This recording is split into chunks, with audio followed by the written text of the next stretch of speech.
தமிழ்நாட்டின் அரசியல் வரலாற்றில் புதிய அத்தியாயத்தை உருவாக்கும் என்று முதலமைச்சராக பதவியேற்றுள்ள விஜய்க்கு இலங்கை கடல் தொழில் மற்றும் நீரியல் கடல் வழங்கல் துறை அமைச்சர் ராமலிங்கம் சந்திரசேகர் வாழ்த்து தெரிவித்துள்ளார்.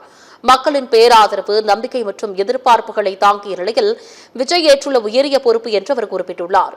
தமிழ்நாட்டின் அரசியல் வரலாற்றில் புதிய அத்தியாயத்தை உருவாக்கும் என தான் நம்புவதாக அமைச்சர் ராமலிங்கம் சந்திரசேகர் குறிப்பிட்டுள்ளார். திரைப்பட உலகில் மக்கள் மனங்களை வென்றது போல இனி மக்கள் ஆட்சியிலும் தங்களின் அர்ப்பணிப்பு, நேர்மை மற்றும் செயற்பாட்டின் மூலம் தமிழ்நாட்டை மேலும் முன்னேற்ற பாதையில் கொண்டு செல்லும் என்ற நம்பிக்கை இருப்பதாக அவர் தெரிவித்துள்ளார். இலங்கையும் தமிழ்நாடும் வரலாறு, மொழி, பண்பாடு மற்றும் உறவுகள் மூலம் நீண்டகால நெருக்கத்தை பகிர்ந்து வருவதாக குறிப்பிட்டுள்ள அமைச்சர் ராமலிங்கம் சந்திரசேகர் அந்த உறவுகள் மேல் வலுப்பெறும் என்று எதிர்பார்ப்பதாக தெரிவித்துள்ளார். முதலமைச்சர் விஜயின் அரசியல் பயணம் தொடர்ந்து வெற்றிகரமாக அமையவும், மக்கள் சேவையில் வரலாற்று சாதனைகளை படைக்கவும் வாழ்த்துவதாக அமைச்சர் ராமலிங்கம் சந்திரசேகர் குறிப்பிட்டுள்ளார்.